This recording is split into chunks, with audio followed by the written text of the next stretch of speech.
নাকি তুফান চলছে না, কলকাতায় নাকি তুফানের কালেকশন খুব খারাপ। আরে ভাই, এই নতুন খবরটা এই যে এইভাবে প্রেজেন্ট করা কেন করব, কেনই বা করব আমি? কারণ আমি বলেছি সবসময় আমি পজিটিভিটিকে বিশ্বাস করে এগোই এবং পজিটিভ জিনিসকে বিশ্বাস করে এগোই, নেগেটিভ জিনিসকে প্রমোট করে নয়। তাই আমার ভিতরে কোনো নেগেটিভিটি নেই। এবার বলবে তুমি নেগেটিভিটি বলতে গিয়ে সত্যি কথাটা বলবে না? সত্যি কথাটাই বলবো, সত্যি কথাটাই বলবো। যে কালেকশনটা এসছে সেই কালেকশনটাই বলবো। কেউ বাড়িয়ে চাড়িয়ে কালেকশন বলবে না। কেউ কেউ তো আবার দেখছি বলছে যে বাড়িয়ে চাড়িয়ে নাকি কালেকশন বলছে। ভাই, কেউ কলকাতার কালেকশন বাড়িয়ে চাড়িয়ে বলছে না, যে কালেকশনটা এসছে সেটাই বলছে। আমিও তোমাদেরকে সেই কালেকশনটাই বলবো। তো বন্ধুরা, প্রথমত যেটা বলার সেটা হচ্ছে কালকে কোথায় কোথায় ভালো রেসপন্স গিয়েছে। পিভিআর অভনিতে খুব ভালো রেসপন্স গিয়েছে, প্রায় 45 মতন লোক ছিল। তোমার স্টার থিয়েটারে প্রায় 70টা মতন, 70-72টা মতন লোক ছিল। এছাড়াও স্টার মল মধ্যমগ্রামে ভালো ব্যবসা, মানে একটা রেসপন্স গিয়েছে। এছাড়াও আইনক্স সাউথ সিটিতে ভালো রেসপন্স গিয়েছে। সিনেপলিস লেক মলে ভালো রেসপন্স গিয়েছে। এরকম কিছু কিছু জায়গায় হয়েছে। তবে এসভিএফের মূলত যেটা ভুল কী জানো, সেটা হচ্ছে যে ভালো বড় বড় করে বড় যে এখানকার ঐতিহ্যবাহী সিঙ্গেল স্ক্রিন আরও বেশি করে দেওয়া উচিত ছিল, সেটা দেওয়া হয়নি। এসভিএফ দেয়নি সেটা প্রথম।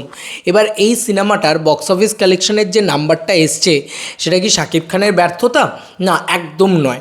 আমি এটা তোমাদেরকে বলি এখানে, এই জন্যই তোমাদেরকে বলেছিলাম যে কলকাতা বক্স অফিসকে হাসিল করা।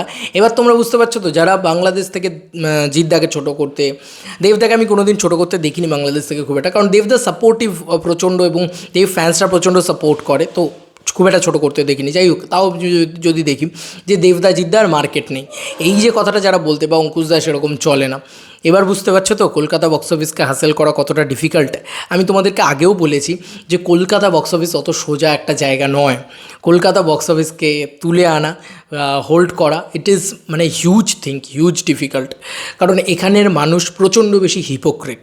এখানের মানুষ যখনই একটা কমার্শিয়াল ছবি দেখবে, আগে খুঁজবে কোথা থেকে মিল আছে, কোথায় সাদৃশ্য আছে, কী আছে, এইগুলো।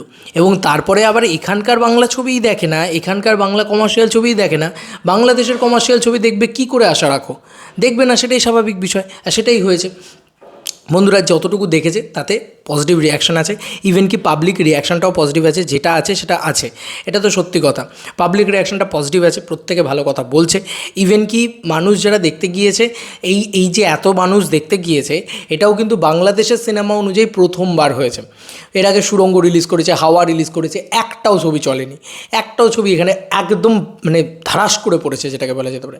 বাংলাদেশ থেকে বিভিন্ন পেজ থেকে বা বিভিন্ন নিউজ পোর্টাল থেকে আমি দেখছিলাম, এটা লেখা হচ্ছে যে কলকাতা বক্স অফিসে মুখ থুবড়ে পড়লো বা ধস নামলো। এই ধরনের লাইন আপনারা দয়া করে লিখবেন না, কারণ এটা আপনাদেরই মানে খারাপ জিনিসটাকে আপনারা প্রমোট করছেন। বলে রাখি যে কলকাতা বক্স অফিসে মুখ থুবড়ে পড়লো নয়, এটা একটু অন্য অ্যাঙ্গেলে দেখো, তাহলেই তুমি ব্যাপারটা বুঝে যাবে। কী অ্যাঙ্গেলে দেখবো? আমরা এর আগে যত বাংলাদেশের সিনেমা আমাদের এখানে রিলিজ করেছে, সব কটার বক্স অফিসের ডে ওয়ানের অবস্থাটা দেখো, আর মেগাস্টার শাকিব খানের তুফানের ডে ওয়ানের অবস্থাটা দেখো, তাহলেই তোমরা বুঝে যাবে। এখন যদি তুমি তুলনা করতে যাও যে জিদ্দার চেঙ্গিজের ডে ওয়ান কালেকশন তো 35 লাখ টাকা ছিল, তাহলে মেগাস্টার শাকিব খানের কেন 1 লাখ টাকা হলো? তাহলে বলে রাখি তুমি ভুল করছো, কারণ জিদ্দা এখানকার সুপারস্টার, ঠিক আছে? এবং এই ছবিটার প্রমোশন তো হয়নি, তো মানতেই হবে। এসভিএফ ভালো করে প্রমোশন করেনি। মেগাস্টার শাকিব খানকে আরও সুন্দরভাবে এনে সুন্দরভাবে প্রমোশন করা উচিত ছিল কলকাতা বক্স অফিসে। কলকাতা বক্স অফিস কিন্তু খুব সাংঘাতিক বক্স অফিস, মানে পৃথিবী জুড়ে আমরা দেখে নিলাম, পৃথিবী জুড়ে হাউসফুল গেলেও কিন্তু কলকাতা খুব সাংঘাতিক জায়গা, খুব সেন্সিটিভ জায়গা। এখানের মানুষকে ট্যাপ করা কতটা কঠিন সেটা এবার বোঝো। এবার এইখানেই বোঝো যে এইখানের মানুষের কাছে কতটা ইম্পর্ট্যান্ট কালকি, এখানে মানুষের কাছে কতটা ইম্পর্ট্যান্ট কিল বলে একটা কী ছবি এসেছে, সেইটা নিয়ে লোকে মাতামাতি করছে, তবু বাংলা ছবি দেখবে না। বুঝতে পারছো? এইটা হচ্ছে আমাদের এখানকার হিপোক্রেসি। এই অডিয়েন্সটাকে এরকমভাবে নিয়ে টেনে রেখে দিয়েছে দেবদা। This is the power of দেবদা, মানে এটা নিয়ে তো কোনো সন্দেহই নেই। জিদ্দাও রেখেছেন অবশ্যই। তবে এইটাই আমি বলবো যে এখানের দর্শক ফ্যামিলি ড্রামা ছাড়া, এখানের দর্শক সিরিয়াল ছাড়া, অ্যাকিউরেটলি পাতি বাংলা কথায় বলতে গেলে পাতি সিরিয়াল ছাড়া এখানের দর্শক বেশি কিছু দেখে না। এখানে সুরঙ্গের মতন ছবি চলছে না, তা তুমি কি বলবে? এখানে হাওয়ার মতন ছবি চলছে না, তুমি কি বলবে? তো এখানের দর্শক তো আর আলটিমেট নয়, ছবি তো ব্লকবাস্টার হয়ে গেছে, আমরা সবাই জানি। মেগাস্টার শাকিব খান বাংলাদেশ বক্স অফিসে ব্লকবাস্টার দিয়ে দিয়েছে, এ আর নতুন করে বলার কী আছে? কিন্তু কলকাতা বক্স অফিসের কথা যদি তুমি বলো, 80,000 থেকে 1 লাখ টাকার প্রথম দিনের ওপেনিং এসছে, যেটা অন্যান্য বাংলাদেশের সিনেমার তুলনায় অনেক বেশি, যেটা মেগাস্টার শাকিব খানের স্টারডামটাকে কোথাও গিয়ে এনক্যাশ করছে যে না বস, এই সিনেমাটা একটা নতুন পদক্ষেপ, নতুন উদ্যোগ, যে কলকাতা বক্স অফিসে এমনি হিপোক্রেট দর্শক, সেই হিপোক্রেট দর্শকটাকে আমরা আস্তে আস্তে আস্তে আস্তে আবার ফেরাবো, এইটাই কোথাও গিয়ে শেখাচ্ছে বা এইটাই কোথাও গিয়ে বোঝাচ্ছে। আমার তো অ্যাটলিস্ট তাই মনে হচ্ছে যে ভাই 1,00,000 টাকার কালেকশন যদি এসে থাকে, এর আগের বাংলা ছবিগুলোর 1,00,000 টাকার কালেকশন এসেছিলো বাংলাদেশের ছবিগুলোর, আসেনি তো, তাহলে প্রথম দিনের কালেকশন তো 1,00,000 টাকার এসছে রে বাবা। এবার তুমি বলবে এটা খুব খারাপ কালেকশন, এটা মানে মিনিমাম 5,00,000 টাকার, যেটা বাংলাদেশে ইন্ডাস্ট্রি হিট হয়ে গেছে, যেটা বিশ্ববিখ্যাত চলছে বা বিদেশে চলছে, কেন এখানে চলবে? আরে ভাই অনেক রিজন আছে, তার অনেক রিজন আছে। এখানকার দর্শক প্রথমত হিপোক্রেট, মাল্টিপ্লেক্সের জায়গায় সিঙ্গেল স্ক্রিন প্রচুর পায়নি, সিঙ্গেল স্ক্রিন পেলেও হয় না, সেখানে প্রমোশন করতে হয়, ইন্টেরিয়ার্সে গিয়ে প্রমোশন করতে হতো শাকিব খানকে, সেগুলোকে করানো হয়নি এসবিএফের। অনেকগুলো ভুল আছে, ভুল থেকেই তো মানুষ শিখবে। প্রথম একটা এত বড় রিলিজ ছিল এসবিএফের, তাতেই যদি এত ভালো বিজনেস করতে পারে, একটুখানি ধৈর্য ধরো, একটুখানি অপেক্ষা করো। আমার বিশ্বাস যে এই ছবিটা আজকের ডেটে একটা ভালো রেসপন্স আছে, কালকের তুলনায় বেটার রেসপন্স আছে, আবার রবিবার দিন একটা রেসপন্স আছে, হ্যাঁ সোমবার দিন আবার ড্রপ করবে।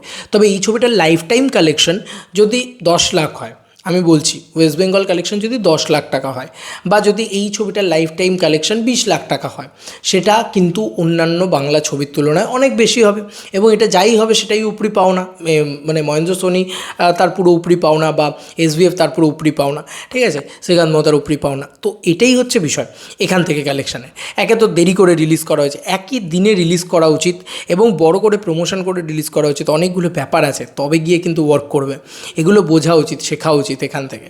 এবং ওয়ার্ক করবে বলতে আগের তুলনায় তো বেটার ওয়ার্ক করছে, আস্তে আস্তে দরদ যখন আসবে আরও বেটার ওয়ার্ক করবে, দরদের পরে পরবর্তীতে একটা ছবি আসবে সেটা আরও একটু বেটার ওয়ার্ক করবে। এই করতে করতে করতে করতে দেখবে একদিন না একদিন সেই হয়ে যাবে। আমরাই কি এবার আমাদের এখানে, আমি এটা আলাদাই একটা ভিডিও বানাবো যে আমাদের এখানের ছবি, মানে আমাদের এখানকার যে ছবিগুলো রয়েছে সেই ছবিগুলোও প্যান ইন্ডিয়াতে গিয়ে কত কী ব্যবসা করতে পারছে।